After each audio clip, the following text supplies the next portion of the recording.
Nebraska gets it done in a close, gritty battle versus Northwestern, a matchup that went down to the very wire. It was not perfect today. It was far from it. It was very sloppy, and yet when it mattered the most, the Huskers got it done. And really, that's what defines Nebraska's team this year. I told you guys all year long, I'm never going to apologize for getting a victory in this conference, in the Big Ten. It is the hardest conference in America. You're never going to be gifted anything. You have to earn every single win you get. In Nebraska, they earned their victory today. Again, it was not easy. It was not pretty. And yet, when it mattered the most, Nebraska drive down, got a touchdown at the very end, got a big stop, and got it done. Now, I asked you guys all week long, is Nebraska different? Is Nebraska different from year one of Matt Rhule, from the Scott Frost era, from the Mike Riley era? Because I told you guys, the loss against Minnesota does not define this team.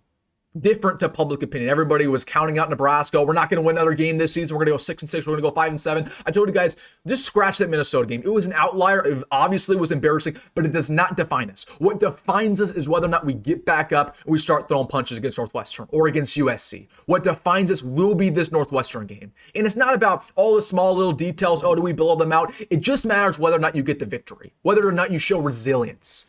That's what defines Nebraska's team this year. I'm not going to sit here and say Nebraska's a perfect team. We're not a perfect team.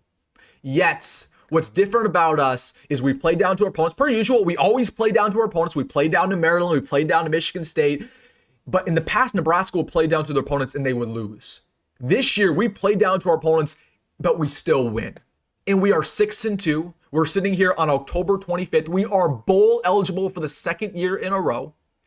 We have our best record within 8 games in a decade, and we still have a lot of upward trajectory. We could still potentially, win 9 games this season. We could still potentially beat USC.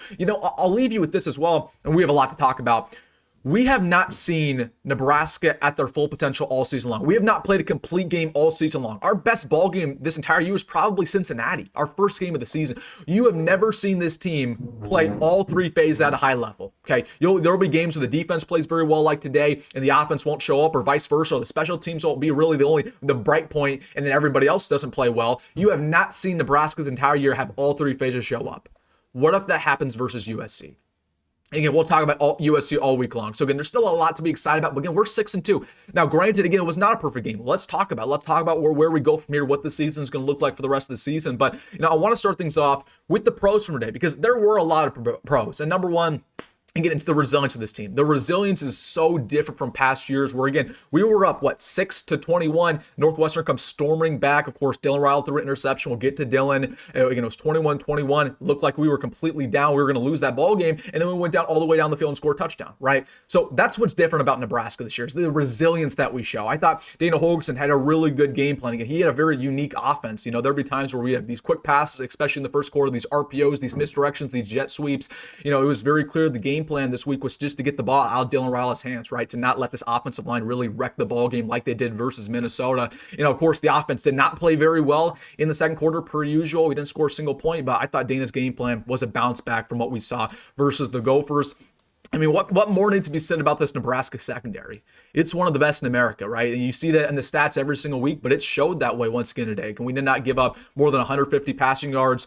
Sear Wright, multiple clutch PBUs. Andrew Marshall had his moments. Donovan Jones, after a horrific performance versus Minnesota, had a clutch interception. Deshaun Singleton was arguably our best player on defense all day long. Even Marcus Buford had his moments. So the secondary played well. Emmett Johnson, it feels like we're saying this every single week. Emmett Johnson just might be the best player on this team. And it's a shame that we don't utilize him more. Like, for example, in the first half, there was a 4th down and 1 where we were driving in the red zone, and Dana Holgorsen had a little play action pass that went absolutely nowhere, and we got stuffed, and we gave the ball back to Northwestern. So again, Dana Holgorsen's not perfect, but man, when Emmett's as hot as he was today, you got to ride him. And again, Emmett Johnson had 5 yards to carry. Even with the bad offensive line, Emmett was really still getting separation, still getting yardage. I thought the rest of the running backs played well at times. Isaiah Mozee had 9 yards to carry. He had some nice burst. Mekhi Nelson had a couple of nice plays in there. He had a screen catch that was nice. He did have a penalty later in the ball game that was completely boneheaded. Now, we've talked about that before with Mekhi, where sometimes he does not make the best decisions on and off the field. But again, he played well, and you saw the upside. So I thought the running backs played well. Dylan Riley, let's talk about Dylan, because that was the big conversation all week long. What do we do with Dylan Riley going forward? Because he did not play very well these past 3 weeks. And let's just call a spade a spade. He did not play very well today. But once again with Dylan, He makes plays when they matter the most. And he went all the way down the field again with that final drive of the ball game, got that touchdown. He extended multiple plays. He broke a couple tackles. Again, Dylan threw an interception that almost sealed the deal for us, right? He had that fumble that was awful on a fourth down. He missed a lot of wide open receivers like a Dane, like a Jacory Barney today. So the vision was obviously really bad. So again, Dylan's not a good quarterback. I'll just put it at that. But what Dylan is a clutch quarterback. And we saw that versus Maryland. We saw that versus Michigan State. So, Dylan, we can have that conversation, what we do with him going forward. I'm going to celebrate this victory, and then we'll rewatch the film. Again, he's just incredibly average to me, and he makes a lot of losing plays. I'll put it at that. But I'm proud of Dylan for doing what he did versus Maryland. Again, when the game gets tight, he locks in, right? He locks in, goes all the way down the field and gets the touchdown when needed. And again, he had some nice plays where he got to the pocket, extended play, which we've been waiting to see all year long. But once again, with Dylan, he's a bad tendency of holding on to that football. So again, that's a conversation for another day. We're going to celebrate this victory. We're not going to sit too much on the negatives. I mean, Nyziah Hunter had a really good ball game once again. Nyziah officially had 6 receptions for 70 yards. Really was our only threat at the wide receiver spot. Dane really did nothing. Jacory Barney really did nothing. But Nyziah Hunter, again, he's the best receiver on this team. We've got to give him more love. I thought the red zone defense played really well today. They got some crucial stops when needed. Of course, we had 2 interceptions. I told you guys all week long, the winner of this game will win the turnover battle. And we also gave the ball away 2 times, but Northwestern did as well. Those 2 interceptions were crucial for a defense that we haven't seen us do that in the entire year. We, of course, had that huge kickoff return touchdown to begin the second half. Shout out to Kent Williams. I told you guys when Kent Williams almost brought it back versus Maryland, I said, I know Kent Williams has enough speed to bring it back later down the line in the year. And he did exactly that. So shout out to my guy, Kent Williams. Again, I thought the special teams in general played well. Archie Wilson, some nice punts. Of course, Kyle Keenan missed that field goal, which it was inevitable. I told you guys Kyle would miss one at some point in time. But other than that, man, I thought special teams really, really had some good moments. And then also, we talked all the time about adversity, right, with this team, right? We're going through all this adversity. Nobody believes in Nebraska. Everybody thinks we're frauds. The Matt Rule rumors, this, that, and the third. But honestly, the biggest adversity we saw today was the refs. The refs were so bad. They had that awful spot in the fourth down where it was a comeback route by Northwestern. They bobbled the football. They were short by about 1 or 2 yards, and they called it a first down. Horrendous call, basically gifted Northwestern a touchdown. There was the abrupt movement call on a player who wasn't even on the field.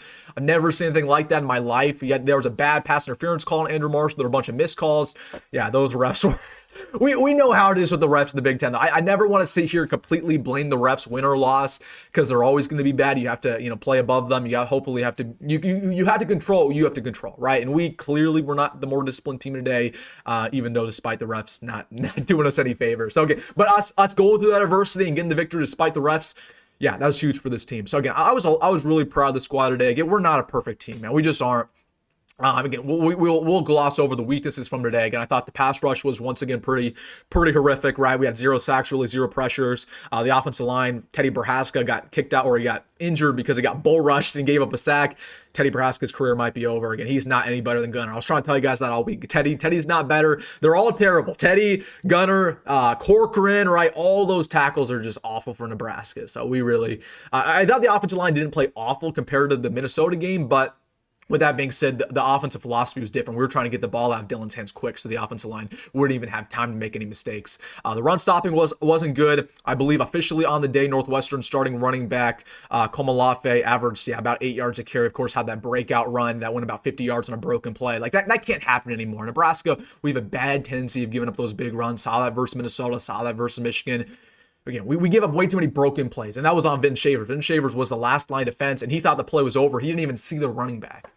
So it is what it is. Efficiency today wasn't too good. We were not good on third downs officially on the day. On the last drive of the ball game, we had some nice third down conversions, but we were 6 for 12 on third downs efficiently. So again, not as bad as I thought, but that was really credit to the last drive where again we really played well when it mattered the most. And then the thing about this team where obviously, I want to be perfectionist.